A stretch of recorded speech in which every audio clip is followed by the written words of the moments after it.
பொதுவா கொள்ளையடிக்க போறவங்க பேங்க கொள்ளையடிக்க போலாம், இல்ல தங்கத்தை கொள்ளையடிக்க போலாம், இல்ல பெரிய பெரிய பங்களாவை தேடி போகலாம். அவ்வளவு ஏன் ஒரு நகை கடையை கூட ஓட்ட போட்டு உள்ள போய் நகை ஆட்டை போட்டா கூட பரவாயில்ல. இங்க ஒருத்தர் மெக்டொனால்டு கடை இருக்குல்ல, மெக்டொனால்டு, KFC இந்த மாதிரி சிக்கன் கடைகள் பர்கர் கடைகளா தேடி தேடி போய் அந்த மாதிரி கடைகள்ல ஓட்ட போட்டு அங்கிருந்து கொள்ளையடிக்கிறான். ஏன் ஒரே பேங்க்ல கொள்ளையடிச்சிட்டு சிவனேன்னு செட்டில் ஆகலாம்ல, கொஞ்சம் கொஞ்சமா இந்த மாதிரி சின்ன சின்ன கடைகள்ல ஏன் கொள்ளையடிக்கணும் அப்படிங்கறதையும் கூடவே ஒரு சிறப்பு தகவல். இப்ப நம்ம பார்க்க போற இந்த படத்தோட கதை நிஜ கதை. நிஜத்துல இந்த மாதிரி ஒருத்தன் வாழ்ந்திருக்கான். அவனுக்கு என்னாச்சுங்கிறத கொஞ்சம் ஃபன்னியா நல்லாவே இந்த படத்துல காட்டியிருப்பாங்க. ஒரு பக்கா டிராமா படம். ரொம்ப வேகமா கதையை சொல்ல முயற்சி பண்றேன். ஸ்டோரிக்குள்ள போலாமா? இந்த படத்தோட ஸ்டார்டிங் சீன்ல நான் ஏற்கனவே சொன்னாப்ல ஒரு பர்கர் கடைக்குள்ள மாடியில இருந்து இந்த ஏசி வெண்டிலேஷனுக்காக நிறைய வெண்டிலேட்டர்லாம் செட் பண்ணிருப்பாங்க. அதையெல்லாம் உடைச்சு போட்டு உள்ள எகிரி உள்ள வரார். அடுத்த நாள் காலையில உள்ள ஒருத்தர் இருக்கிறான்னு தெரியாம வேலை பாக்குறவங்க வந்து நிக்கிறாங்க. துப்பாக்கியோட முகத்தை மறைச்சுக்கிட்டு நம்ம ஹீரோ வந்து நிக்கிறார். பார்த்ததும் வேலை பாக்குறவங்க எல்லாம் பயப்படுவாங்க. யாரும் எதுவும் பயப்பட வேண்டாம், நல்லா முழுத்த மூச்சை ஈத்து விடுங்க, இழுத்து விடுங்க, இப்படி இப்படின்னு சொல்லிட்டு இருக்கிறான். அப்புறம் நீங்க எல்லாம் கோட் வச்சிருப்பீங்களே, அந்த கோட் எடுத்து போட்டுக்கங்க, சொட்டர் எடுத்து போட்டுக்கங்கறாப்ல. ரெண்டு லேடிஸ் சொட்டரோட வந்திருக்குது. ஆனா இவன் சொட்டர் எடுத்துட்டு வரலங்க. சரி பரவாயில்ல விடு, கொஞ்ச நேரம் உள்ள இருன்னு எல்லாரையும் கொண்டு போய் அங்க இருக்கிற ஃப்ரீசர் ரூமுக்குள்ள அடைக்கிறான். இந்த ஃப்ரீசர்ல தான் ஜன்னல் இதெல்லாம் இருக்காது, கத்த முடியாது, கத்துனாலும் வெளியில கேட்காது. உள்ள நிறைய சிக்கனை ஃப்ரீஸ் பண்ணி வைக்கிறதுக்காக இந்த ஃப்ரீசரை பயன்படுத்துவாங்க. அதுக்குள்ள இந்த மனுஷங்களை அடைச்சு வச்சுட்டு நான் கொள்ளையடிச்சிட்டு வெளியில போனதுமே போலீஸுக்கு போன் பண்ணி சொல்லிடுவேன், அவங்க உங்களை வந்து காப்பாத்துவாங்க, கொஞ்ச நேரம் தான் தாக்குப்பிடிங்க அப்படின்னு சொல்றாரு. ஆனா அந்த பையன் ரொம்ப ஐயோ குளிர்தே அப்படிங்கிறாப்ல நம்ம பயில பாப்பான். டேய் வேணாண்டா அப்படி பாக்காதரா அப்படின்னு சொன்னாலும் கேட்காம பாக்க சரி ஒளிஞ்சு போன்னு இவர் போட்டிருந்த சொட்டரை அவங்கிட்ட கொடுக்குறார். காதும் குளிருது, உங்க மாஸ்க கொடுத்தீங்கன்னு கேட்க அட போடான்னு கதவை சாத்திட்டு இங்க இருக்கிற லாக்கர்ல இருந்து பணத்தை எடுக்கிறார். ஒன்னும் பெருசா இல்ல, ஒவ்வொரு வாரமும் அந்த வாரத்தோட மொத்த கலெக்ஷனுமே லாக்கர்ல வச்சிருப்பாங்க. திங்கக்கிழமை காலையில தான் அந்த பணத்தை எடுக்கிறதுக்காக வருவாங்களா. அவங்க காலையில 11 மணிக்கு பணத்திற்கு வருவாங்கன்னா இவன் ஞாயிற்றுக்கிழமை நைட்டே உள்ள வந்து செட்டில் ஆயிட்டு திங்கக்கிழமை அதிகால வேலையில மொத்த பணத்தை எடுத்துட்டு போயிடுவான் போல தெரியுது. அதே சமயம் பர்கர் வாங்குறதுக்கு அங்க ஒரு போலீஸ் டீம் வருது. உள்ள கொள்ள நடிக்கிறதுன்னு தெரியாம பர்கருக்காக காத்துக்கிட்டு இருக்க பயவல்ல தெரிச்சு இந்த பக்கத்துல ஓடியாரான். இவன் மிலிட்டரியில வேலை பார்த்தவன். அப்பேற்பட்டவன் ஏன் இந்த மாதிரி ஒரு தொழில் பண்ணணும் அப்படின்ற பிளாஷ்பேக்கு போறோம். மிலிட்டரியில இருந்தவரை ஏதோ காரணத்துக்காக வேலையை விட்டு அமிச்சிட்டாங்க. வேலை வெட்டி இல்ல, பெருசா சம்பாத்தியம் இல்ல, வீட்டுல பொண்ணுக்கு கேக்கு கூட வாங்குறதுக்கு வசதி இல்லாம வீட்லயே ஏதோ அறகுறையா செஞ்சு வச்சு சாணி அப்படின்னாப்ல ஒரு கேக்கு கிஃப்ட்னு ஒண்ணு கொடுப்பான். என்ன சைக்கிளா சைக்கிளான்னு எல்லா பிள்ளைகளும் ஆர்வமா கேக்குதுங்க. இவன் புள்ள ஒரு புள்ள தான், அந்த பெண் புள்ள தான். இது போக ரெண்டு ஆண் பசங்களும் உண்டு இவனுக்கு, ட்வின்ஸுக்கு அவங்க. ஆனா இவளுக்கு சைக்கிள் வேணுங்கிறது ரொம்ப நாள் ஆசை. கேக்கே வாங்க முடியாத வசதி இல்லாத நம்ம ஹீரோ எப்படி ஒரு பைக்கை வாங்கி கொடுக்க முடியும்? சின்ன வயசுல இவனுக்கு கிஃப்டா வந்த ஒரு பொருளை இத்தனை வருஷமா வச்சிருக்கான். அதைத்தான் தான் பொண்ணுக்கு கிஃப்டா கொடுக்குறான். அங்க நம்ம ஹீரோவோட ஃப்ரெண்டு ஒருத்தர் கருப்பாத்தா இருக்கிறாருல, அவரு இவனோட ஏழ்மையை நினைச்சு வருத்தப்படுறாரு. அப்புறம் ஏன்டா இவ்வளவு கஷ்டப்படணும் வைக்கணும் அப்படின்னு கேட்கும்போது என்ன பண்ண சொல்ற, உன்ன மாதிரி இல்லீகலா தொழில் பண்ண சொல்றியான்னு நம்ம ஹீரோ கேட்பான். ஆமா நான் இல்லீகலா எல்லாருக்கும் ஃபேக்கா பாஸ்போர்ட் ரெடி பண்ணி கொடுக்குறவன் தான். ஆனா ஒரு பாஸ்போர்ட்டை ரெடி பண்ணி கொடுக்கறதுக்கு $5000 கொடுப்பாங்களாம். இந்தியன் மதிப்புல கிட்டத்தட்ட 4 லட்சம் ரூபாய். அதெல்லாம் எனக்கு தெரியாதுறாங்கறா நம்மால். அது உனக்கு தெரிஞ்சுக்கணும்னு அவசியம் இல்ல, ஆனா உனக்கு ஒரு சூப்பர் பவர் இருக்குதுல, அதை பயன்படுத்துங்கறாப்ல. என்ன சூப்பர் பவர் அப்படின்னு கேட்க இந்த ஏரியால மொத்தம் எத்தனை வீடுகள் இருக்குன்னு கேட்டா நம்மால டப்புன்னு யோசிக்காம 28 வீடுகள்ங்கறான். 28 வீடுகள்ல எத்தனை பேர் வீட்டுல சிம்னி பயன்படுத்துறாங்க, வரக்கூடிய புகையை இழுத்து வெளியில தள்ளும்ல அந்த மிஷினை பயன்படுத்துறாங்க அப்படின்னு கரெக்டா சொல்றாரு. எவ்வளவு பேர் வீட்டுல garage, car parking, store room இந்த மாதிரி இருக்குதுன்னு கேட்டாலும் கரெக்டா சொல்றாங்க. இங்க இருக்கிறவங்க எல்லாம் பல பேர் ஏசி பயன்படுத்துவாங்க, ஹீட்டர் பயன்படுத்துவாங்க, வெண்டிலேட்டர் யூஸ் பண்ணுவாங்க. இவ்வளவு மேட்டர் டீடைல் எல்லாம் உன்னால பார்க்க முடியுது. நீ ஒரு எக்ஸ்ரே பார்வை வச்சிருக்கடா, மிலிட்டரியில வேலை பார்த்ததுனால இயல்பாவே உனக்கு இந்த எல்லாத்தையும் ரொம்ப உன்னிப்பா பாக்குற அந்த திறமை இருக்குது. அந்த திறமையை பயன்படுத்தி என்ன பண்ண முடியும்னு பாருன்னு ஒரு அட்வைஸ் போறாப்ல. ஏன் இந்த ஏழ்மையில கஷ்டப்படணுங்கிறார். பொண்ணை கொண்டு வந்து தான் பொண்டாட்டி கிட்ட சேர்க்கிறார். அப்புறம் பிள்ளைகளையும் கொண்டு வந்து தான் பொண்டாட்டி கிட்ட சேர்க்கிறார். பொண்டாட்டி இவனும் கொஞ்சம் பிரிஞ்சிருக்காங்க போல, டிவோர்ஸ் ரேஞ்சுக்கு போகல, ஆனாலும் தனக்கு கமிட்மெண்ட் இருக்குது. இந்தமாவே அந்த பர்கர் கடையில தான் வேலை பார்க்குது. இவன் என்ன சொல்றானா, நான் சூப்பர் பவரை பயன்படுத்த போறேன், பணம் சம்பாதிக்க போறேன் அப்படி இப்படின்னு பேச கிறுக்கு பைய மாதிரி பேசாதான்ட்டு பொண்டாட்டி கிளம்பிடுச்சு. பெருசா மதிக்கவே இல்ல. குழந்தையும் டாடா சொல்லிட்டு போயிடுச்சுங்க. அப்புறம் தான் பாக்குறான் இவனோட கார்ல இவன் கொடுத்த கிஃப்ட் அப்படியே கிடக்குது. அடச்சே அப்படின்னு வாழ்க்கையே வெறுத்து போறான். தான் ஃப்ரெண்டு சொன்னது ஞாபகத்துக்கு வருது. அதே சமயம் பக்கத்துல அந்த கடையில ஒருத்தர் மேலே ஏறி ஏசி ஏதோ ரிப்பேர் பண்ணிட்டு இருக்கிறாப்ல. அப்புறம் உள்ள போய் பாக்குறார். பர்கர் கடையெல்லாம் செட்டப் ஒரே மாதிரியே தான் இருக்குமா. இவங்களோட நாட்டுல மட்டும் அந்த மெக்டொனால்டு கடை 100கணக்கான பிரான்ச்சஸ் இருக்குதான். உள்ள வந்து சுத்தி பார்த்துட்டு ஒண்ணு வேணாம்னு சொல்லிட்டு கிளம்பிடுறான். நம்ம பயலுக்கு ஒன்னும் பெருசா ஆசை இல்லைங்க. அடுத்த வருஷம் இவனோட பொண்ணு பர்த்டேக்கு நல்ல கேக் வாங்கணும், பொண்ணுக்கு பிடிச்ச ஒரு சைக்கிளை கிஃப்ட் பண்ணணும், அப்புறம் இருக்கிறதுக்குன்னு ஒரு வீடு வேணும், அவ்வளவுதான் இவன் ஆசை. ஆனா இந்த மாதிரி பர்கர் கடையில போய் அந்த ஒரு வார கலெக்ஷனை கொள்ளையடிச்சு இவன் வீடு வாங்குறதா இருந்தா எத்தனை பர்கர் கடையை இந்த மாதிரி கொள்ளையடிக்கணும் தெரியுமா? கிட்டத்தட்ட 45 கடைகள்ல மேல இருந்து ஓட்டைய போட்டு இறங்கணும், கொள்ளையடிக்கணும். அப்படி அடிச்சானா இவன் எதிர்பார்க்கறாப்ல எல்லா வசதியோட வீடு வாங்கிடலாங்க. அப்படியே ஒரு வருஷம் ஓடிடுச்சுங்க. இந்த ஒரு வருஷத்துல பார்த்தா பல பர்கர் கடையில யாரோ ஒருத்தர் உள்ள புகுந்து இந்த மாதிரி கொள்ளையடிச்சிட்டு இருக்காங்கன்னு நியூஸ்ல ஓடிக்கிட்டு இருக்குது. ரூஃப்ல இருந்து இறங்கி வர்றதுனால அவனுக்கு ரூஃப் மேன் அப்படின்னு பேரு. ஆனா பையன் ரொம்ப நல்லவன் போல. குளிர்ல நான் கஷ்டப்படக்கூடாதுன்னு எனக்கு சொட்டர்லாம் கழட்டி கொடுத்தாப்லன்னு ஒருத்தர் இன்டர்வியூ கொடுத்துட்டு இருக்கிற. இப்ப நம்ம பையன் எதிர்பார்த்தாப்லயே ஒரு அழகான வீட்டோட தான் இருக்கிறான். அப்ப என்ன அர்த்தம்? 45 பர்கர் கடையில கொள்ளையடிச்சிருக்கான் அர்த்தம். கரெக்டா? நியூஸ்லயும் அதான் சொல்றாங்க. 45 கடைகள்ல இந்த மாதிரி கொள்ளையடிச்சிருக்கான், அந்த ரூஃப் மேனை பிடிக்க முடியாம போலீஸ் திணறுகிறது அப்படின்னு இருக்காங்க. ஃப்ரெண்டுக்காரன் அந்த நியூஸை பாக்குறான். இப்படித்தான் இருப்பாங்கன்னு போட்டோ வரைஞ்சிருக்காங்க ஓவியமா. பார்க்கும்போது இவனுக்கு ஒத்து போறாப்ல தெரியுது. வம்புக்குனே அந்த நியூஸை எல்லாரும் கேட்கணுங்கிறாப்ல சவுண்டை கூட்டி வைக்கும்போது வேகமா போய் எல்லாத்தையும் ஆஃப் பண்ணுவாங்க. அப்ப இவன் புரிஞ்சுக்கிறான், இவன் தான் ரூஃப் மேனு. 45 கடைகள்ல கொள்ளையடிச்சு இப்ப கொஞ்சம் வசதியோட இருக்கிறாங்கிறத நண்பர் புரிஞ்சுக்கிறார். அப்புறம் எதிர்பார்த்தாப்புல அன்னைக்கு பர்த்டேக்கு தான் எல்லாரும் வந்திருக்காங்க. இந்த தடவை பர்த்டே ரொம்ப சிறப்பாக கொண்டாடப்படுகிறது. ஒரு பெரிய கேக்கு, நிறைய டெக்கரேஷனு, பொண்ணை குஷிப்படுத்துறதுக்காக நிறைய டான்ஸ்னு செம்ம என்ஜாய் பண்ணிட்டு இருக்கிறார். அப்புறம் கேக்கு கட்டிங்கும் முடிஞ்சிருச்சுங்க. அதுக்கு பிறகு கிஃப்ட் கொடுக்க வேண்டிய நேரம். தம்மா துண்டா ஏதோ கிஃப்ட் கொடுக்க ஏதோ ஒரு பட்டன் மாதிரி இருக்குது. அமுக்குனா கார் பார்க்கிங் ஏரியால டோரு ஓபன் ஆகுமா. உடனே ஆரமா ஓடியாந்து பார்த்தா சைக்கிள் இங்க கிஃப்டாக கொடுக்கப்பட்டிருக்குது. பொண்ணு கேட்ட கேக்கு, பொண்ணு கேட்ட சைக்கிள், பொண்டாட்டி கேட்ட வீடு எல்லாமே அமைஞ்சிருச்சுங்க. இதுக்கு பிறகு இதெல்லாம் வேண்டாம் நினைச்சிட்டு இருந்தவன் தான். ஆனா கடைசி நேரத்துல போலீஸ்காரங்க கிட்ட மாட்டிக்கிட்டான். தன்னை பிடிக்க வராங்கன்னு தெரிஞ்சதும் பயபுல தெரிச்சு ஓடுவான். பின்னாடியே விரட்டிக்கிட்டு போலீஸ் ஓடுது. நண்பர் பார்த்து சிரிக்கிறார், பொண்டாட்டி பார்த்து பதறா. ஒரு கட்டத்துல கீழே 4 போலீஸ் சேர்ந்து அவனை ரவுண்டா கொத்தா கோலியம் கிராப்ல அமுக்கும் போது இந்த பக்கம் பெத்த புள்ள அதை பார்த்து வருத்தப்படுவா. இவ்வளவு கூத்தாய் போச்சுங்க. அந்த பொண்ணுக்கு எவ்வளவு கஷ்டமா இருக்கும். பொண்ணு முன்னாடி இந்த மாதிரி அரெஸ்ட் பண்ணி இழுத்துட்டு போறாங்களேன்னு இவனுக்கு எவ்வளவு கஷ்டமா இருக்குது. அப்புறம் கோர்ட்ல பார்த்தா நீ 45 கடைகள்ல போய் கொள்ளையடிச்சிருக்கிற, மிலிட்டரியில வேற வேலை பார்த்திருக்கிற. சோ தீர்ப்பு கொடுக்கும்போது மிலிட்டரியில வேலை பார்த்திருக்கேங்கிறத நான் கன்சிடர் பண்ணி தான் தீர்ப்பு கொடுப்பேன். கொள்ளையடிச்ச இடத்துல எல்லாம் நீ நல்ல மாதிரி பாதிக்கப்பட்டவங்க கிட்ட நீ நடந்துகிட்ட. ஆனாலும் நீ கொள்ளக்காரன் தான், திருட்டு. அதனால சாதாரண தீர்ப்பு வரும் நீங்க எதிர்பார்க்க வேண்டாம். நீதிபதி வேற மாதிரி போறார். அங்கெல்லாம் யாராவது ஒருத்தவரை அவங்களோட விருப்பம் இல்லாம ஒரு ரூமுக்குள்ள அடைச்சு வச்சா கூட அத கடத்தல் கேஸா தான் கன்சிடர் பண்ணுவாங்க. அப்படி இவன் இது வரைக்கும் 45 கடைகளுக்குள்ள போய் அங்க வேலை பார்த்தவங்கள அங்க இருந்த ஃப்ரீசர்ல அடைச்சு வச்சிருக்கான். அப்படி இவனால அடக்கி வைக்கப்பட்டிருந்தவங்க இருக்காங்க இல்லையா, அவர்களோட எண்ணிக்கையை எடுத்துக்கிறார். ஒருத்தரை இந்த மாதிரி அவரோட விருப்பம் இல்லாம ரூம்ல அடைச்சு வச்சதுக்கு இத்தனை மாசம், அப்ப இத்தனை பேரை அடைச்சு வச்சிருக்கான்.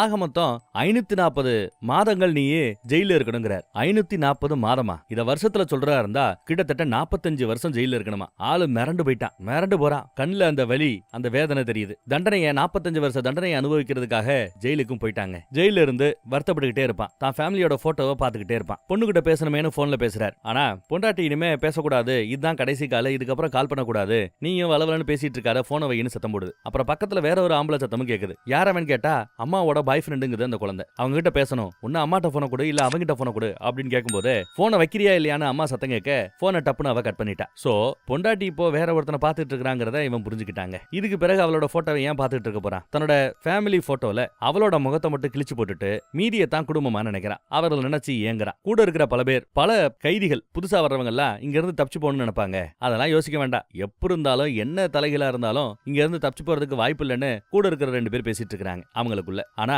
அவங்கெல்லாம் பார்க்க தவறின பல விஷயங்களை நம்மால் நோட் பண்ணுவான். ஒவ்வொரு நாளும் ரொட்டீனா பழக்கப்பட்ட விஷயங்கள் என்னெல்லாம் நடக்குதோ அதை அங்க இருக்கிற ஆட்களும் பழகிடுவாங்க. இங்க இருக்கிற கைதிகளும் சரி, போலீஸும் சரி, வந்து போகக்கூடிய ஆட்களும் சரி, எல்லா பேரும் அந்த ரொட்டீனுக்கு பழகிடுவாங்க.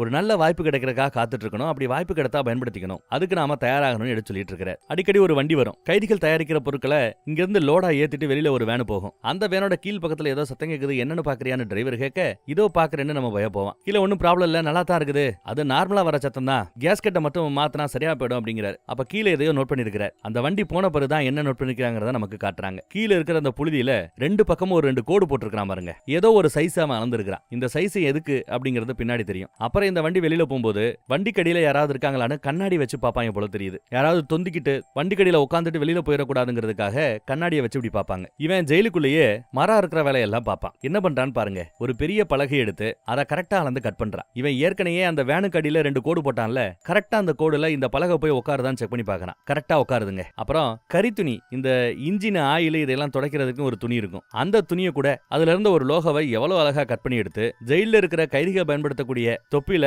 கலர் அடிச்சு அழகா தொப்பியை மாத்துறான். அப்புறம் அதை வச்சு விதவிதமா தச்சு டிரெஸ்ஸையும் ரெடி பண்ணிக்கிறான். அப்படித்தான் அன்னைக்கு வழக்கம் போல அந்த வண்டி லோடு ஏத்துறதுக்கு வரும். நம்மால் தான் வண்டியை நிப்பாட்டிட்டு லோடெல்லாம் ஏத்துறான். லோடெல்லாம் சரியா இருக்கு தம்பி, சரி தம்பி நான் கிளம்புறேன்னு டிரைவர் கிளம்புவார். கரெக்டா அவர் உள்ள ஏறி உட்கார்ந்ததும் இவன் ரெடி பண்ணி வச்சிருந்த அந்த பலகை எடுத்துட்டு வண்டிக்கு அடியில விறுவிறுன்னு உள்ள போய் அப்படியே ஒரு சொருகுறாங்க. ஏற்கனவே அளந்தது எப்படி இருக்குன்னா ஒரு ஃப்ரேம் மாதிரி இருக்குது. அதுக்குள்ள ஒரு பலகையை ஈஸியா சொருகி வைக்கலாம். கரெக்டான சைஸ் இருந்தா அப்படி ஒரு பலகை எடுத்தா போதும். அழகா சொருகி வச்சுக்கிட்டு அதுக்குள்ள போய் ஜம்முன்னு உட்காந்துட்டான். இப்ப வண்டி செக்யூரிட்டி செக்கிங்க்கு நிக்குது. கையில கண்ணாடியோட கீழே செக் பண்ணுவாங்கன்னு தெரியும். அப்படி அவங்க அளந்து செக் பண்ணும்போது கீழே இருக்கிற பலகை தான் தெரியும். அது ஏதோ அதுல கூட பெயிண்ட் அடிச்சிருக்கான்னு நினைக்கிறேன். வண்டியோட பார்ட் அப்படின்னு நினைச்சிட்டு இருப்பாங்க. அந்த பலகைக்கு பின்னாடி ஒளிஞ்சிட்டு இருக்கிற இவனை அவங்க பாக்குறதுக்கு வாய்ப்பு இல்ல. அழகா அங்க இருந்து வெளியில தப்பிச்சு போறாங்க. வண்டி போயிட்டே இருக்குது. அவசரப்படல. உடனே குதிக்கணும் வைக்கணும் எல்லாம் நினைக்கல. ஒரு ஆள் இல்லாத இடத்துல நிக்கணும்னு காத்துக்கிட்டு இருந்தா கரெக்டா நிக்கவும் செய்யுது. ஏன்னா டிரைவருக்கு உச்சா போகணும் போல அர்ஜென்ட். டிரைவர் உச்சா போறதுக்கு இறங்கின சமயத்துல சத்தமே இல்லாம இறங்கி வீலுக்கு அந்த பக்கத்துல சேஃபா ஒளிஞ்சுக்கிறான். அவர் உச்சா முடிச்சிட்டு இந்த பக்கம் வரும்போது இவன் அந்த பக்கம் ஓடிடுறான். ஆனா அவர் ஏறும்போது கண்ணாடியில மாட்டிக்க கூடாதுன்னு எப்படி தூங்கிட்டு இருக்கான்னு பாருங்க. கரெக்டா ஒரு டேர்னிங்ல திரும்பும் போதுதான் கண்ணாடி அது பிளைண்ட் ஸ்பாட்னு சொல்லுவோம். கரெக்டா வண்டிக்கு பின்னாடி ஓடியாந்து காட்டுக்குள்ள போய் எஸ்கேப் ஆயிட்டான். அப்புறம் முத வேலையா கைதிகள் பயன்படுத்தக்கூடிய அந்த ட்ரெஸ் எல்லாம் ஒத்து போட்டா உள்ள இவன் ஏற்கனவே ரெடி பண்ண டவுசரு, ட்ரெஸ், தொப்பி இதையெல்லாம் போட்டுக்கிட்டு பொதுஜன மாதிரி அழகா லிஃப்ட் கேட்டு தான் ஃபேமிலிய கொஞ்சம் தூரத்துல இருந்து இப்ப பாக்குற தூரத்துக்கு வந்துட்டாங்க. குழந்தை அங்கேயும் இங்கேயும் சைக்கிள ஓட்டிக்கிட்டு இருக்கிறத பார்த்து ரசிக்கிறான். ஆனா அதே சமயம் குழந்தைகிட்ட போக முடியாது, பேச முடியாது. ஏன்னா போலீஸ் ஒரு வண்டியில இருந்து குழந்தைய வாட்ச் பண்ணிட்டு இருக்கிறத பார்த்துட்டு அழுதுட்டு சத்தம் இல்லாம கிட்ட வந்துடுறாங்க. அப்புறம் நம்ம நண்பருக்கு போனை போட்டு டேய் எனக்கு ஒரு ஃபேக் பாஸ்போர்ட் ரெடி பண்ணி கொடுறா அப்படின்னு கேட்க, டேய் ஏன்டா என் நம்பருக்கு கால் பண்ற?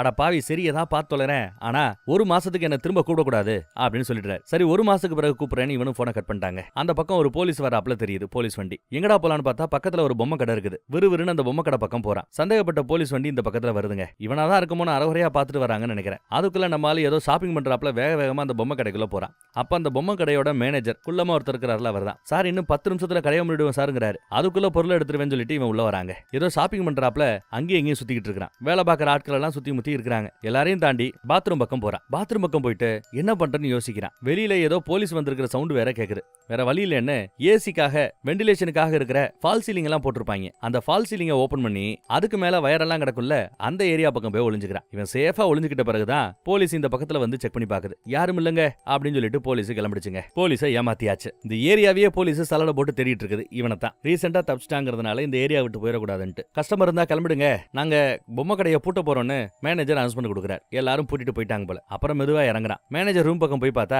சிசிடிவி கேமரா நிறைய இருக்குது. அதெல்லாம் ரெக்கார்ட் ஆயிட்டு இருக்குங்கிறத கவனிக்கிறான். இப்ப இவனுக்கு பசி, எதையாவது சாப்பிடணும். பொம்மை கடையில நிறைய குழந்தைங்க சாப்பிடறாப்புல ஐட்டங்கள் இருக்குது. ஆனா நிறைய கேமராவும் இருக்குது. கேமரால மாட்டாம அங்க இருக்கிற பொருட்களை எடுத்து சாப்பிடணும். கேமரால ரெக்கார்ட் ஆயிடுச்சுன்னா காலையில யாராவது பார்த்துட்டாங்கன்னா சிக்கலாயிடும். சோ கேமரால மாட்டாம அங்க இருக்கிற பாக்கெட் எடுக்கிறதுக்கு பயபுள்ள எவ்வளவு கஷ்டப்படுறான்னு பாருங்க. ஏதோ சின்ன டப்பா கிடைச்சிருக்கும், அதை எடுத்து சாப்பிட்டுக்கிட்டு அங்கேயே உட்காந்து நியூஸை பார்த்துக்கிட்டு இருக்கான். நியூஸ்ல அவன் தப்பிச்சு போயிட்டான், இருந்தாலும் அவனை பிடிக்கிறதுக்கு முயற்சி பண்ணி நின்றுட்டு இருக்குது. ஏரியா விட்டு வெளியில போகாம இருக்கிறதுக்காக தொடர் கண்காணிப்பை நாங்க அதிகப்படுத்திருக்கிறோம் பேசிட்டு இருக்கிற. அப்புறம் மறுபடியும் அந்த ஃபால்சீலிங் பக்கமே ஏறி போய் உட்காந்துக்கிட்டாங்க. காலையில பார்த்தா பொம்மை கடை ஷார்ப்பா ஓப்பன் ஆயிடும். எல்லாரும் வந்து ஒர்க் பண்ணிட்டு பொருளை வாங்கிட்டு போவாங்க. ராத்திரி ஆனா சிசிடிவியை பார்த்தாப்புல உட்காந்துட்டு இருப்பான். அப்பதான் அந்த சிசிடிவிகளை கண்ட்ரோல் பண்ணக்கூடிய மெயின்டெனன்ஸ் புக் அங்கதான் இருக்குதுங்க. கூடவே பாஸ்வேர்டும் அதுல ரொம்ப தெளிவா எழுதி இருக்குது. வசதியா போச்சுன்னு பாஸ்வேர்டை என்ட்ரி பண்ணி பார்த்தா ரெக்கார்டை ஸ்டாப் பண்ற ஆப்ஷன் கூட இருக்குதுங்க. அழகா ரெக்கார்டிங்க ஸ்டாப் பண்ணிட்டு இனிமே கேமராக்காக பயப்படாம ஜம்முன்னு உள்ள போய் பிடிச்சதெல்லாம் எடுத்து சாப்பிடுறான். அப்புறம் அங்க ரவுண்டா ஒரு பேனர் ஏதோ வச்சிருப்பாங்க. அந்த பேனரோட உள்பக்கத்தை யாருமே கவனிக்கல. வசதியா போச்சுன்னு ஒரு பெட் எடுத்து போட்டு அந்த பேனரோட உள்பக்கத்துல படுத்துக்கிறான். அவன் சைஸுக்கு ஒத்து போற சின்ன பசங்க போடக்கூடிய ஷூ எடுத்து போட்டுக்கிறது. கேலண்டரை எடுத்து வச்சுக்கிட்டு அடுத்து நம்ம நண்பருக்கு ஒரு மாசத்துக்கு பிறகு பேசணும்ல, அதை நோட் பண்ணிக்கிட்டு அந்த ஒரு மாசத்துக்காக காத்துட்டு இருக்கிறான். ராத்திரி யாரும் இல்லாதப்பதான் பாத்ரூம் பக்கம் வந்து குளிக்கிறது. வேலை பார்க்கறவங்க வச்சிருக்கிற ஷேவிங் செட் எல்லாம் எடுத்து ஷேவ் பண்ணிக்கிறது. அப்புறம் நியூஸை பாக்குறது. நியூஸ்ல அவன் நேரம் தப்பிச்சு போயிருக்கலாம், ஒருவேளை ஒரே இடத்துல கூட யாருக்கும் தெரியாம ஒளிஞ்சுட்டு இருக்கலாம், நாங்க முயற்சி பண்ணிட்டு தான் இருக்கிறோம் இருக்குது ஒரு லேடி. ஷெரீஃப் அவங்க தான் போல தெரியுது. அப்புறம் இங்க குழந்தைங்க பயன்படுத்தக்கூடிய சிசிடிவி கேமரா மானிட்டர்லாம் இருக்குங்க பொம்மை மாதிரி. அந்த சிசிடிவி கேமராக்களை அந்த பொம்மை கேமராக்களை அழகா மேனேஜரை பார்த்தாப்ல அங்கே எங்கேயும் ரெண்டே செட் பண்ணிட்டு மானிட்டர்ல வாட்ச் பண்றான். எஸ், அவங்க பேசுறதை கேட்க முடியுது, பார்க்க முடியுது. இதை விட என்ன வேணும்? இவனும் உள்ளேயே தான் இருக்கிறாங்கிறதுனால சின்ன ரேஞ்சு தான், சில அடி தூரத்துல தான் இருக்கிறான் பின்னாடி. அதனால இதெல்லாம் பார்க்க முடியும், பொம்மைகள்லயே ஒர்க் ஆகும். அந்த சமயம் அங்க வேலை பார்க்குற ஒரு லேடி, நம்ம படத்தோட ஹீரோயின் இவங்க தான். அவங்க சனி ஞாயிறு லீவ் வேணும்னு கேக்குறாங்க. அவன் ரிலீவ் கொடுக்க மாட்டேங்கிறாப்ல. இப்பதான் எனக்கு டிவோர்ஸ் ஆயிருக்குது, பிள்ளைகளை வச்சுக்கிட்டு சமாளிக்கிற கஷ்டமா இருக்குது, வெளியில போலாம்னு நினைக்கிறோம், லீவை கொடுப்பான்னு சொல்லும்போது கூட அதெல்லாம் முடியாது, வேலை தான் முக்கியம், இடத்த காலி பண்ணுங்கிறாரு மேனேஜர். இதை நம்ம பார்த்தாலே அவன் பாஸ்வேர்டை என்டர் பண்றதை கவனிக்கிறார். அவனோட கம்ப்யூட்டர் பாஸ்வேர்டை தெரிஞ்சுக்கிட்டு ராத்திரி அந்த பாஸ்வேர்டை பட்டு உள்ள போய் கேலண்டர்ல போய் அந்த அம்மாவுக்கு சனி ஞாயிறுல ஒர்க் ரூம் போட்டிருந்தாருல அந்த ஒர்க் லிஸ்ட்ல அழிச்சு விட்டுறான். இப்படி அழிச்சு விட்டுட்டு அவங்க சனி ஞாயிறு அடுத்த நாள் இல்ல 2 நாளைக்கு பிறகு சனி ஞாயிறு வரும்போது சரி நமக்கு லீவு கொடுத்துட்டாங்கன்னு நினைச்சிட்டு அந்த அம்மா ஜாலியா லீவ் என்ஜாய் பண்ண போயிடும். யாருக்கும் தெரியாம இந்த மாதிரி ஒரு சேட்டை பண்ணலாமே முடிவு பண்ணி பண்றாங்க. அப்புறம் கதவு லாக் ஆகாம இருக்கிறதுக்கு அந்த கதவுல ரகசியமா ஒரு சேட்டை பண்ணிட்டு அப்புறம் வெளியில போய் போன் பண்றான். ஏன்னா 1 மாசத்தை ஓட்டிட்டான். நண்பருக்கு போன் பண்ணா நண்பரோட காதலி கேர்ள் ஃபிரெண்ட் தான் போன் எடுக்கிறான். அவன் இங்க இல்ல வெளியில போயிருக்கான், வரதுக்கு 6 மாசம் ஆகும்னு சொன்னதும் அரண்டு போறாப்ல இவன். சரி 6 மாசத்துக்கு பிறகு கூப்பிடுறேன் அப்படின்னு சொல்லிட்டாங்க. ஏதோ 1 மாசத்தை ஓட்டணும்னு நினைச்சா ஓட்டினா, இப்போ 6 மாசத்தை ஓட்டணுமா அப்படின்னு இவனுக்கே கொஞ்சம் மனவர்த்தமா தான் இருக்குது. சரி வீட்டுக்கு கால் பண்ணலாமேன்னு வீட்டுக்கு கால் பண்ணா அந்த குழந்தை எடுத்து பேசிட்டு இருக்கோம். யாரோ ஒருத்தவங்க கூட அந்த குழந்தை விளையாண்டுட்டு இருக்குதுங்க. அதை இவனால தாங்கிக்க முடியாம அழுகுறான். அந்த பக்கம் பொண்டாட்டி வேற போன் எடுக்கும்போது சத்தமே இல்லாம இருக்க, யோ நீதானே எனக்கு தெரியும், தயவுசெய்து இன்னொரு தடவை எனக்கு கால் பண்ணாத, இல்ல நான் போலீஸ்க்கு போவேன் அப்படின்னு பொண்டாட்டி மிரட்டிடுச்சுங்க. அவ்வளவுதான். அப்புறம் இருக்கிற கேலண்டர்லாம் எடுத்து வச்சுட்டு 6 மாசத்துக்கு பிறகு என்னைக்கு அந்த ஃப்ரெண்டுக்கு கால் பண்ணணுங்கிறத கேலண்டர்ல நோட் பண்ணிட்டு 6 மாசத்தை ஓட்டுறதுக்கு என்ன பண்ணலான்னு யோசிச்சுட்டு இருக்காங்க. அன்னைக்கு ராத்திரி ஒரு மாதிரி மூட் அவுட்ல இருக்கிறான். மூட் அவுட்ல பொம்மைகளை போட்டு அடிக்கிறது நொறுக்கிறதுன்னு சேட்டை பண்ணிக்கிட்டு இருக்கான். கொஞ்சம் இப்படி தனிமையிலே இருக்கும்போது இந்த மாதிரி மென்டலா ஆறது வழக்கம் தான் நினைக்கிறேன், சைக்கோ ஆறது வழக்கம் தான் நினைக்கிறேன். அதனாலதான் கோவத்துல இந்த மாதிரி ஆக்ரோஷமா நடந்துக்கிறான். இப்பேற்பட்ட ஒரு வாழ்க்கை தேவையான நினைச்சுக்கிட்டு இருக்கிறான் போல. அடுத்த நாள் காலையில பார்த்தா, ஏண்டா உனக்கு அந்த கலர் கலரா முட்டாய் இருக்கிறது உனக்கு பிடிக்கும் தானே, 4-5 பாக்கெட்டு காணோம், எல்லாத்தையும் நீ தான் தின்னுட்டியான்னு அங்க இருக்கிற வேலை பாக்குறவரை சும்மா கலாட்டா பண்ணிட்டு இருக்கிறார். நம்ம ஹீரோயின் தான் இப்படி எல்லாம் அவர் வந்துட்டு பேச விடாத, எதிர்த்து பேசு அப்படின்னு அட்வைஸ் போட்டுக்கிட்டு இருப்பா. ஒரே சாக்லேட்டை சாப்பிட்டுட்டு இருக்கிறதான் சிக்கல், அந்த கலர் முட்டாய்க்கு பதிலா வேற சாப்பிடலான்னு வேற சாக்லேட்லாம் இப்ப எடுத்து சாப்பிட ஆரம்பிக்கிற. இதுக்கு மத்தியில பக்கத்துல இருக்கிற சர்ச்சில் இவ குழந்தைகளுக்காக எதுவும் இல்லாத குழந்தைகளுக்காக பொம்மைகள் எல்லாம் கலெக்ட் பண்ணி கொடுக்குற வேலை பார்த்துட்டு இருக்கான். நீ சர்ச்சுக்கு வரணும்னு கூப்பிட்டா மேனேஜர் வர முடியாதுங்கிறாரு. சரி வரலனா பரவாயில்ல, ஏதாவது பொம்மைகளை டொனேஷன் பண்ணலாம் கேட்டா அதையும் தர முடியாதுங்கிறாரு. எப்பா இந்த ரீப்ளேஸ்மெண்ட் வேலை செய்யலன்னு வந்து ரிட்டர்ன் வந்து அந்த பொம்மைகளை கூட கொடுப்பா அப்படின்னு கேட்டா கூட அதுவும் முடியாதுங்கிறான். குப்பையில போட்டான் அந்த பேனரை, அந்த போஸ்டரை. இருந்தாலும் அதை பார்த்துட்டு நம்ம பைய பொறுக்க முடியாம சந்தேகத்துக்கு இடமில்லாம அங்கங்க சில பொம்மைகளை எடுத்துக்கிட்டு அந்த சர்ச்சு பக்கம் போய் யாருக்குமே தெரியாம அங்க வச்சுட்டு போக பார்ப்பாங்க. என்னப்பா குப்பையை வைக்கிறியான்னு ஒரு பாட்டிமா வந்து விசாரிக்குது. குப்பை இல்லைங்க பொம்மைங்கன்னு சொன்னதும், அப்ப வாப்பா உள்ள வாப்பா அப்படின்னு உள்ளேயே கூட்டிட்டு போறாங்க. உள்ள பார்த்தா சர்ச்சில் நிறைய பேர் இருக்கிறாங்க. ஆட்டம் பாட்டம் வேண்டுதல் அப்படின்னு ரொம்ப சந்தோஷமா நல்லா போய்கிட்டு இருக்குது. வாகனம் உள்ள நிக்க வச்சாச்சு. நியூஸ்ல இவன் தப்பிச்ச ஒரு 3 நாளைக்கு இதை பத்தி பேசினாங்க. அப்புறம் ஒரு வாரம் பேசினாங்க. அப்புறம் அப்படியே ஸ்பீச் குறைய ஆரம்பிச்சிச்சு. அப்புறம் வேற நியூஸ் எல்லாம் பேச ஆரம்பிச்சாங்க. ஒரு ஸ்டேஜுக்கு பிறகு இவன் நியூஸ் டிவில வரதே இல்ல. எல்லாருமே அந்த மேட்டரை மறந்துட்டாங்க போல. அதனால இவனும் கூட்டத்துக்கு பக்கத்துல இருந்து கூட்டத்துக்கு மத்தியில இருந்து அந்த பொண்ணை பார்த்து ரசிக்கிறார். அப்புறம் ஒரு நல்ல சாப்பாடு கிடைக்க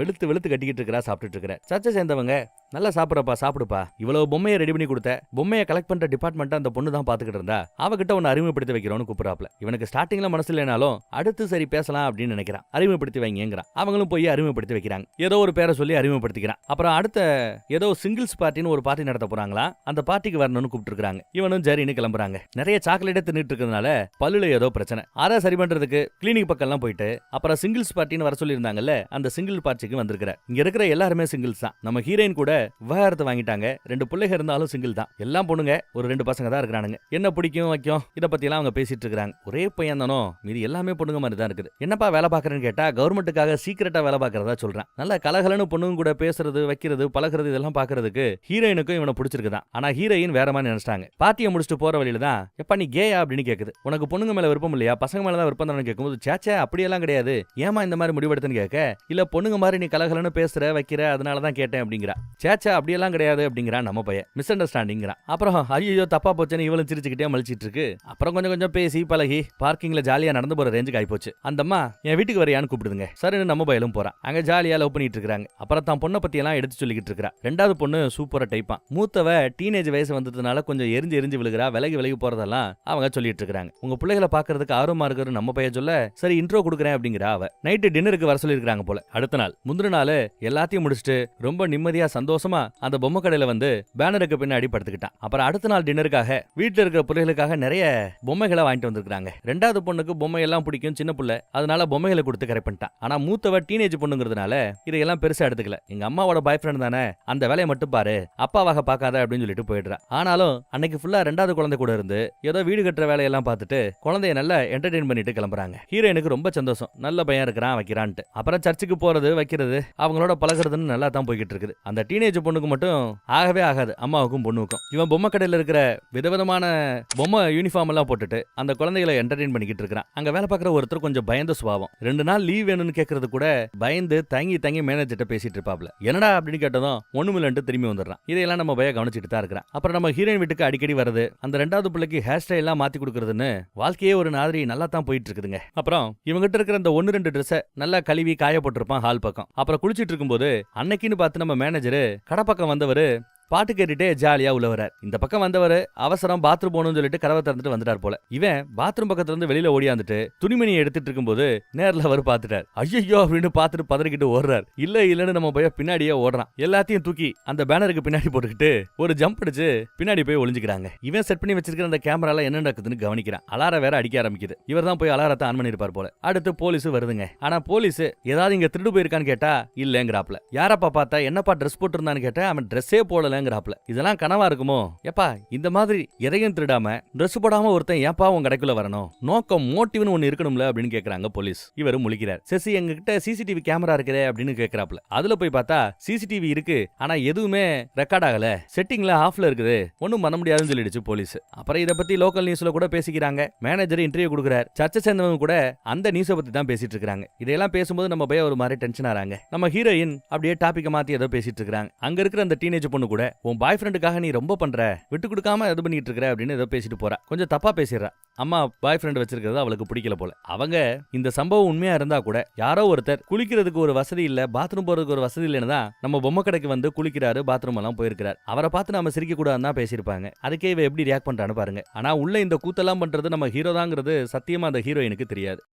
அப்புறம் எதிர்பார்த்தாப்லயே 6 மாசம் முடிஞ்சிருச்சுங்க. முடிஞ்சதும் வேலையா நம்ம நண்பருக்கு தான் கால போடுறாப்ல. நண்பர் தூங்கிட்டு இருக்கிறாரு, கேர்ள் ஃப்ரெண்டு தான் எடுப்பா. கொஞ்சம் வந்துட்டு பேசணும், கொஞ்சம் சொல்லுங்களேன்னு சொல்லும்போது அவளும் சொல்றாங்க, இப்ப வேண்டாம், வர ஞாயிற்றுக்கிழமை வர சொல்லு பேசிக்கலாங்கிறாப்ல. எங்க வரணும் அப்படின்னு இவங்க கேட்கறான். அட்ரஸ், ரூம் நம்பர் எல்லாமே சொல்றாங்க. லாட்ஜ்ல தங்கியிருக்காங்க போல. சரி சண்டே வந்துடுறேன்னு சொல்லிட்டாங்க. அப்புறம் காலையில பார்த்தா நேத்து நடந்த சண்டையில அம்மாவும் பொண்ணும் இன்னும் பேசிக்கிறது இல்ல. அம்மா எப்படி பேசணும்னு சமாதானமாகணும்னு எடுத்து சொல்லியிருப்பான். பொண்ணுகிட்டையும் அதே மாதிரி எடுத்து சொல்லியிருப்பான். பொண்ணும் சமாதானத்துக்காக கொஞ்சம் இறங்கி வரா. ஆனாலும் 2 பேருக்கு நடுவில் சண்டை ஆரம்பிச்சிருதுங்க. கார் ஓட்டி பார்க்கணும்னு அந்த பிள்ளைக்கு ஆசை போல பல நாளா கேட்டுட்டு இருக்கான். நீ அதை அரேஞ்ச் பண்ணி கொடுக்கவே இல்லையேன்னு அம்மா கிட்ட சண்டை போட்டுட்டு இருக்க.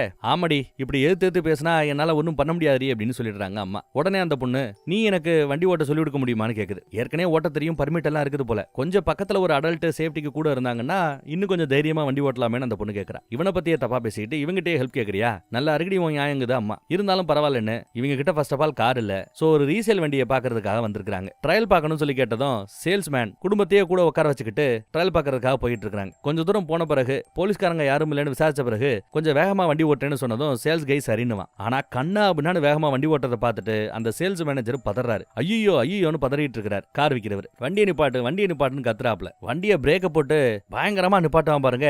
அந்த அம்மாவுமே ஒரு மாதிரி பயந்துருச்சு. ஆனா பிள்ளைய என்ஜாய் பண்ணிட்டு இருக்காங்க. வண்டியை விட்டு இறங்கியா அப்படின்னு சத்தம் போடும்போது இங்க பாரு, அந்த பொண்ணை ஓட்ட சொல்றேங்கிறாப்ல. பொண்ணா ஓட்டவே கூடாது, ஐயோ முடியாதுன்னு அடம்பிடிப்பாப்ல. பர்மிட் இருக்குப்பான்னு சொல்லும்போது பர்மிட் இருந்தாலும் ட்ரையல் பார்க்கறதுக்கு இந்த மாதிரி வண்டியை பர்மிட் இருக்கிறவங்கிட்ட கொடுக்க முடியாது, லைசன்ஸ் இருக்கிறவங்கிட்ட தான் கொடுக்க முடியும். வண்டிக்கு ஏதாவது ஆயிடுச்சுன்னா அப்படின்னு கேட்க, இங்க பாரு, வண்டிக்கு என்ன ஆனாலும் இந்த வண்டியை நான் வாங்கிக்கிறேன், இந்த காசுன்னு கேஷை செட்டில் பண்றாரு. அவ வண்டி ஓட்டி பார்த்துட்டு பிடிச்சிருந்தா எடுத்து போன சொன்னதும் இப்ப சேல்ஸ் கை ரொம்ப சந்தோஷமா சீட்டை மாத்திக்கிறான். எப்படி வண்டியை ஓட்டணும், எப்படி கிளட்சை பிடிக்கணும், எப்படி கியரை மாத்தணும், அது ஆட்டோமேட்டிக் வண்டி தான். டிரைவ் மோடு ரிவர்ஸ் மோடு தான். பிரேக்கை விட்டு கால் எடுத்தாலே வண்டி மூவ ஆரம்பிச்சிடும். ஓட்டுன்னு சொல்ல ரொம்ப அழகா ஓட்டிட்டு போறாங்க. சூப்பரா ஓட்டுறாங்க. வண்டியும் வாங்கிட்டாங்க.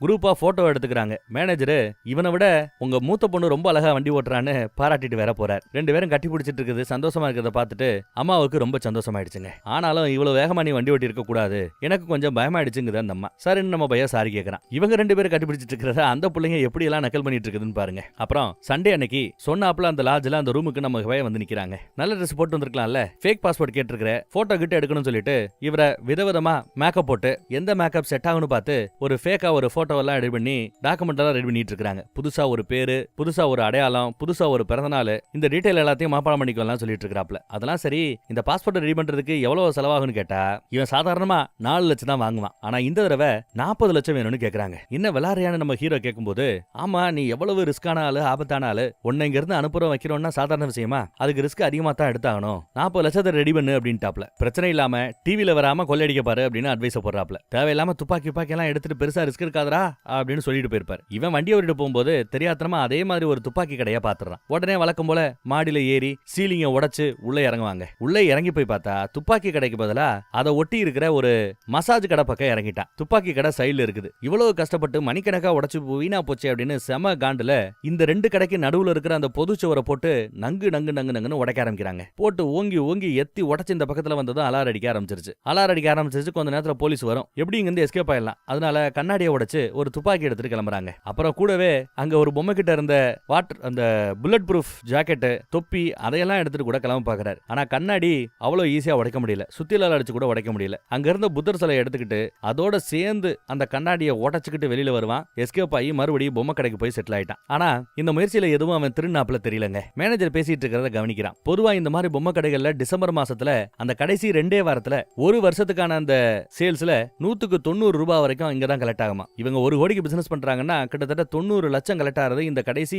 கிறிஸ்துமஸ் மாசத்துல இந்த 2 வாரத்துல தானா. அதனால ரொம்ப ஆர்வமா வேலை பார்க்கணும், கவனமா வேலை பார்க்கணும், லீவ் போடக்கூடாது, வேலைன்னு இருக்கணும்னு அட்வைஸ் போட்டுட்டு இருக்கிறார். இதையெல்லாம் நம்ம போய் கேட்டதும் சரி இதே பொம்மை கடையில இருந்து நாம பணத்தை ஆட்டையை போட்டுடலாம் அப்படின்னு முடிவு பண்ணிட்டார். கிறிஸ்துமஸ் டைம் தொப்பியெல்லாம் போட்டுக்கிட்டு கிறிஸ்துமஸ் மரத்தெல்லாம் ரெடி பண்ணிக்கிட்டு அந்த மூத்த பிள்ளைய கூட்டிக்கிட்டு வீட்டுக்கே வராப்ல. அம்மா மேலைய முடிச்சுட்டு இங்க வந்து பார்த்தா அதுக்கு முன்னாடி வீடை எவ்வளவு அழகா கிறிஸ்துமஸுக்காக குடும்பமா ஒன்னா சேர்ந்து ரெடி பண்ணி வச்சிருக்காங்க பாருங்க. இதெல்லாம் அந்த அம்மாவுக்கு ரொம்ப பிடிச்சிருக்கு. சென்டிமெண்டா அழுகே வருது. இருந்தாலும் கண்ட்ரோல் பண்ணிக்கிறாங்க. ஃபேமிலிக்காக இதை கூட நான் செய்யலைனா எப்படிங்கிறப்பல அவன் ரொமான்டிக் எல்லாம் பேசுறான். ஆனந்த கண்ணீரே வருது அந்த அம்மாவுக்கு. பிள்ளைகள் எல்லாம் கட்டி பிடிச்சி கதறிட்டு இருக்குது. நம்ம போயிலும் ஜாயின் பண்ணிக்கிறான். அப்புறம் அந்த பக்கம் அந்த சர்ச் மக்கள் ஆட்டம் பாட்டம் கொண்டாட்டம் குடும்பம் எல்லாம் நல்லா போயிட்டு இருக்குதுங்க. எல்லாம் ஓகே தான். ஆனா இன்னைக்கு பணம் கொடுக்கணும். அதுக்காக யூனிஃபார்ம் எல்லாம் போட்டு மாஸ்க் எல்லாம் போட்டுட்டு ரெடியா தயாரா இருக்கிறான். கையில வேற துப்பாக்கி இருக்குது. மேனேஜர் லாக்கரை மூடிட்டு போயிட்டாருன்னா அடுத்து லாக்கரை திறக்கிறது சிரமம். சோ மேனேஜர் இருக்கும் போதே கொள்ளையடிச்சாகணும். சோ அப்படியே விறுவிறுன்னு வெளியில வரார். துப்பாக்கியை காமிச்சு அங்க இருக்கிற ஆட்கள் எல்லாத்தையும் மிரட்டுறார். எல்லாரையும் படுக்க போட்டு அவங்க கைகளில் டேக மாட்ட சொல்றார். மேனேஜர் உட்பட எல்லாரையுமே படுக்க போட்டாச்சு. அங்க ஒரு செக்யூரிட்டி இருப்பாரு. அவர் துப்பாக்கி எடுக்க முயற்சி பண்ணும்போது ஓங்கி ஒரு அடி. அவருக்கு ரத்த வருதுங்க, மயங்கிட்டாருங்க. மீதி எல்லாரையும் கீழே படுக்க போட்டாச்சு. அப்புறம் அந்த மேனேஜரை எடுத்துட்டு போய் லாக்கர்ல இருக்கிற பணத்தை எடுத்து கொடுன்னு மிரட்டுறார். அவரு வேற வழி இல்லாம அங்க இருக்கிற பணத்தெல்லாம் எடுத்து கொடுக்குறாருங்க. ஆனா அந்த பய நம்ம மேனேஜரு கொள்ளை முயற்சி ஏதாவது நடக்கும்போது பணத்தை இந்த மாதிரி எவனாவது கொள்ளையடிக்க வரும்போது அவன் மூஞ்சில மசாலா பொடி படுறாப்புல ஒரு செட்டப்பை ரெடி பண்ணி வச்சிருந்திருக்கான். இப்ப பதட்டத்துல மறந்து போய் இவனே பணத்தை எடுக்க வைக்கும் போது அந்த மிளகா பொடி அவர் மூஞ்சிலேயே பட்டு ஐயோ எரியுதுன்னு கத்திக்கிட்டு இருக்கிறார். தப்பிச்சு ஓடலான்னு பார்த்தா அந்த செக்யூரிட்டி ரத்த கரையில இருக்கிறான். அப்படியே விட்டு போகாத, ஆம்புலன்ஸுக்கு போன் பண்ணு அப்படின்னு சத்தம் போடுறான் ஒருத்தன். அந்த பயந்து ஒருத்தன் இருப்பான்ல அவன் தான். அப்பயும் இவன் முடியாதுங்கிற ரேஞ்சுக்கு போகும்போது இவ்வளவு மோசமான இருக்காத ப்ளீஸ் அப்படின்னு கத்துவாப்ல. புள்ளி பண்ணாதடா டே புள்ளி அப்படின்னு கத்துவாப்ல. சரின்னு இவனும் போன் பண்றதுக்காக அந்த லேண்ட்லைன் நம்பரை எடுப்பாங்க. திரும்பி பார்த்தா நம்ம ஹீரோயின். இவன் கண்ணை பார்த்தே நாம இவன் யாருங்கிறத கண்டுபிடிக்கிறோம். அந்தம்மா கண்டுபிடிக்காதா என்ன? பார்த்துட்டு தெரிச்சு ஓடுது. இவங்கிறது தெரிச்சு இந்த பக்கம் ஓடுறான். அப்புறம் என்ன, போலீஸுக்கு செய்தி வந்திருக்கும். போலீஸ் இங்க வந்து விசாரணை அது இதுன்னு வருது. ஆம்புலன்ஸ்ல அடிபட்டவங்க எல்லாத்தையும் ஏத்திட்டு போய்கிட்டு இருக்காங்க. மசாலா பொடி எல்லாத்தையும் கிளீன் பண்ணி விட்டாச்சு. மேனேஜர் சந்தோஷமா சிரிச்சு தான் பேசிட்டு இருக்காரு. யாருக்கிட்ட? கூட இருக்கிறவங்க கிட்ட. புள்ளி பண்ணாதடா நீ எல்லாம் நல்லவனா அப்படின்னு கேட்ட பாத்தியா, அவ்வளவு தைரியமாடா உனக்குன்னு பாராட்டுறாரு மேனேஜர். இந்தம்மா அவனை யாரு என்னன்னு தெரியுமா, பாத்தீங்களா கண்ணு எப்படி இருந்துச்சு இப்படி எல்லாம் விசாரிக்கும் போது தெரியாதுதான் இந்த அம்மா பதில் சொல்லுதுங்க. ஆனாலும் அந்த பேனருக்கு பின்னாடி இவன் படுத்து கிடந்த அந்த இடத்த போலீஸ் கண்டுபிடிச்சிருச்சு. அங்க இவன் வச்சிருந்த அந்த போட்டோ பொண்டாட்டியோட மூஞ்சியை மட்டும் கிழிச்சு போட்டு வச்சிருந்தால அது உட்பட எல்லாத்தையும் பார்த்திருப்பாங்க. இவன் தான் இத்தனை காலமா இந்த கடையில ஒளிஞ்சிட்டு இருக்காங்கிறத உட்பட கண்டுபிடிச்சிருப்பாங்க. ஒரே கடையில கிட்டத்தட்ட ஒரு 7-8 மாசமா ஒளிஞ்சிட்டு இருந்திருக்கான். சோ பணத்தை செட்டில் பண்ணி பாஸ்போர்ட்டையும் வாங்கியாச்சுங்க. டிரைவிங் லைசென்ஸ் அது இதுன்னு இன்னொரு நாட்டோட சிட்டிசன் மாதிரி எல்லாத்தையும் ரெடி பண்ணிட்டு இவர் போய் இறங்க போற ஊரு மயாமி. டூரிஸ்டுங்க நிறைய வந்து போற இடம். அங்க இவனுக்கு ஒரு வேலை கூட ரெடி பண்ணி இவர் போய் இறங்கும் போது பிக்கப் பண்றதுக்கு ஆட்களை கூட ரெடி பண்ணி எல்லாம் அழகா செட் பண்ணி வச்சாச்சுங்க. ஆனா கிறிஸ்துமஸுக்கு முன்னாடி போகணும். கிறிஸ்துமஸ் முடிச்சுட்டு போட்டுமா அப்படின்னு இவங்க கேட்க, என்ன விளையாடுறியா, எல்லாம் ரெடி பண்ணி வச்சாச்சு, இதுக்கு பிறகு அதை மாத்த முடியாது, தயவுசெய்து போற வழியை பாரு, மறுபடியும் அந்த ஃபேமிலி கிட்ட போகாத மாட்டிப்பா அப்படின்னு எச்சரிக்கிறார். சரின்னு இவனும் கிளம்புறாங்க. வண்டி எடுத்துட்டு கிளம்பி போயிட்டு இருக்கான். அப்படி போய்கிட்டு இருக்கும்போது நம்ம ஹீரோயின் கால் பண்ணுவா. போனை எடுக்காம அவாய்ட் பண்ணிட்டே இருக்கிறான். 4-5 தடவை கால் பண்றா, அவாய்ட் பண்ணிட்டே இருக்கிறான். அப்புறம் மனசு கேட்காம வண்டியை ஓரம் கட்டிட்டு கால் அட்டன் பண்ணி பேசுறாங்க. கிறிஸ்துமஸுக்கு வீட்டுக்கு வா, பிள்ளைகள் எல்லாம் உன்னை பாக்குறதுக்கு ரொம்ப ஆர்வமா இருக்குதுன்னு காதலி கூப்பிடுறா. சரி நான் வரேன் அப்படின்னு இவனும் ஒத்துக்கிறான். இவனுக்கு அழுக வருது. கடைசியா ஒரு தடவை பார்த்து ஒரு குட் பை சொல்லிட்டு போகலாம் அப்படின்னு நினைக்கிறான். வண்டியை திருப்பிட்டு அவளை பாக்குறதுக்காக வீட்டுக்கு வராங்க. வீட்டுல டெக்கரேஷன் எல்லாம் பண்ணி கரெக்டா தான் இருக்குது. துப்பாக்கி எடுத்துட்டு போக வேண்டான்னு துப்பாக்கியை காருக்குள்ளேயே வச்சுட்டு பலூனு பொம்மைகளை எடுத்துட்டு தான் உள்ள போறான். அவன் கரெக்டா வீட்டுக்குள்ள வருவான் பாருங்க. பதுங்கி இருந்த போலீஸ் அப்படியே மொத்தமா அலாக்கா அவனை பிடிச்சிருது. துப்பாக்கி முனையில அவனை அரெஸ்ட் பண்ணி பிடிச்சிருச்சுங்க. என்னடான்னு பார்த்தா போட்டு கொடுத்தது வேற யாரும் இல்ல, சாட்சாத் நம்ம ஹீரோயின் தான். போட்டும் கொடுத்துட்டு கதறி கண்ணீர் விட்டு அழுகவும் செய்யறா பாவம். இவன் நல்லவனா இருக்கிறதா இவன் முன்ன தப்பா என்னன்னு தெரியலங்க. இவ்வளவு கஷ்டப்பட்டு வெளியில வந்து எல்லாம் கைக்கு கூடின அந்த சமயத்துல அவன் மறுபடியும் போலீஸ் கிட்ட மாட்டிக்கிட்டு அதே ஜெயிலுக்கு போயிட்டான். இப்ப ஜெயில படாத படப்பட்டுக்கிட்டு இருக்கான். போன தடவை இவங்கிட்ட ஒரு போட்டோ இருந்தது, இப்போ இன்னொரு போட்டோ இருக்குது. 2 போட்டோவும் பார்த்து ஏங்கிட்டு இருக்கிறான். அவ்வளவுதான் தினசரி வாழ்க்கை ரொம்ப போரா ஜெயில போய்கிட்டு இருக்குது. ஆனாலும் அப்பப்போ அந்த ரெண்டாவது ஃபேமிலிக்கு போன போடுவாங்க, நம்ம ஹீரோயினோட ஃபேமிலிக்கு. அங்க வீட்டு பிள்ளைக கூட இவன் பேசுறது வழக்கம். நம்ம ஹீரோயின் பேசக்கூடாதுன்னு தடுக்கலாம் செய்யல. இந்த கதையெல்லாம் தான் கூட இருக்கிற சக கைதிகள் கிட்ட இவன் எடுத்து சொல்லிக்கிட்டு இருக்கும்போது தான் நாமளும் கூடவே இந்த கதையை இவ்வளவு நேரம் கேட்டுக்கிட்டு இருந்தோம். அதெல்லாம் இருக்கட்டுப்பா, அப்புறம் அந்த காதலியை நீ மறுபடியும் பார்க்கவே இல்லையான்னு ஒருத்தர் டவுட் கேட்பார். ஏன் பார்க்கல? ஜெயிலுக்கே வந்து அவ பாத்துருக்கா. அப்படி வந்து பார்க்கும்போது ஏண்டி என்ன காட்டு கொடுத்தேன்னு இவனும் கேட்கல, கேட்காமலேயே ஏன் அந்த மாதிரி பண்ண, அதான் சரின்னு எனக்கு பட்டுச்சு, உன்னை காப்பாத்தி இருக்கலாம், மனசு கேட்கல, சரின்னு பட்டதுனால செஞ்சுவிட்டேன், மன்னிச்சிருன்னு சாரியும் கேட்கறாங்க. அவங்க கேட்காத கேள்விக்கு அவன் எதிர்பார்த்த அந்த பதில அவன் கேட்காமயே இவ சொல்லிட்டா. அப்புறம் ரெண்டு பேரும் கட்டி பிடிச்சு கதறிக்கிட்டு இருக்காங்க, அழுதுட்டு இருக்காங்க. அவ்வளவுதான். இதுதான் அவங்க கடைசியா அங்க ஒன்னா பார்த்தது வச்சதெல்லாம். அப்புறம் இந்த கதையோட உண்மையான நாயகன் ஜெஃப்ரி மான்செஸ்டர். இவர் அதன் பிறகு 2 முறை ஜெயில இருந்து தப்பிக்கிறதுக்காக முயற்சி பண்ணிருக்கிறார். 2009வது வருஷம் முயற்சி பண்ணிருக்கிறார். அப்புறம் ஒரு 8 வருஷத்துக்கு பிறகு 2017ல தப்பிக்கிறதுக்கு முயற்சி பண்ணிருக்கிறார். 2 முறையும் அவர் தப்பிக்கல, மாட்டிக்கிட்டார். இந்த பக்கம் நம்ம காதலியோ இன்னொருத்தவனை கண்டுபிடிச்சு கல்யாணம் பண்ணிக்கிட்டு நல்லபடியா வாழ ஆரம்பிச்சிட்டாங்க. கல்யாணம் ஆன பிறகு கூட இந்த முதல் சந்திப்புக்கு பிறகு இந்த ஜெயில இந்த அம்மா போய் பார்த்துச்சுல, அந்த சம்பவத்துல இருந்து ஒரு 10 வருஷத்துக்கு பிறகு மறுபடியும் ஒரு முறை அவனை ஜெயில போய் அந்த காதலி பார்த்திருக்கிறா. இப்பயும் நம்ம ஹீரோ அதே ஜெயில தான் இருக்கிறாப்ல. அவருக்கு நன்னடத்தை காரணமா இப்ப ரிலீஸ் பண்ண போறாங்களாம். எப்போ? 2036வது வருஷத்துல. அப்ப இன்னும் 9 வருஷம் அவர் ஜெயில இருக்கணும் தான் போல. அப்புறம் தான் ரிலீஸ் நினைக்கிறேன். பரவல்ல வரதுக்கு வாய்ப்பு இருக்குது. இப்ப ஜெயில லைப்ரரியனா வேலை பார்த்துட்டு இருக்கிறார். இப்ப யாராவது கேட்டா தப்பிக்கிற ஐடியா இல்லைன்னு சொல்லிக்கிட்டு இருக்கிறாராம். இந்த உண்மையான ஹீரோவோட போட்டோவை அப்புறம் நமக்கு பின்னாடி காட்டுறாங்க. அப்புறம் ஃபேமிலி போட்டோ கூட ரீல் போட்டோ, ரியல் போட்டோன்னு அடுத்தடுத்து நமக்கு அழகா காட்டுறாங்க. நல்லா இருந்ததுல. அப்புறம் நியூஸ்ல, ரியல் நியூஸ்ல அந்த பீரியட்ல மக்கள் எப்படி எல்லாம் அதை பார்த்தாங்க வச்சாங்க, அந்த நியூஸ் எல்லாம் எப்படி ஓடிக்கிட்டு இருந்துச்சுன்னு அதை பத்தி எல்லாம் அந்த ரியல் ஃபுட்டேஜ், ரியல் நியூஸ் எல்லாம் நமக்கு காட்டி கடைசியில படமும் முடியுதுங்க. வேற ஒரு நல்ல படத்துல மறுபடியும் சந்திப்போம். நம்ம வாட்ஸ்அப் குரூப்போட லிங்க் கீழே டிஸ்கிரிப்ஷன்ல இருக்குது. நான் பேசும்போது கூட இங்க என் ஸ்கிரீன்ல வரும். விருப்பப்படுறவங்க கிளிக் பண்ணி ஜாயின் பண்ணிக்கங்க. என்ன சேனல்ல என்ன வீடியோ போட்டாலும் அதோட யூடியூப் லிங்க் நம்ம வாட்ஸ்அப் குரூப்ல கொடுக்குறோம். சோ நீங்களும் மிஸ் பண்ணாம பாக்குறது கொஞ்சம் வசதியா இருக்கும். ஜாயின் பண்ணிக்கிறீங்களா? தேங்க்யூ.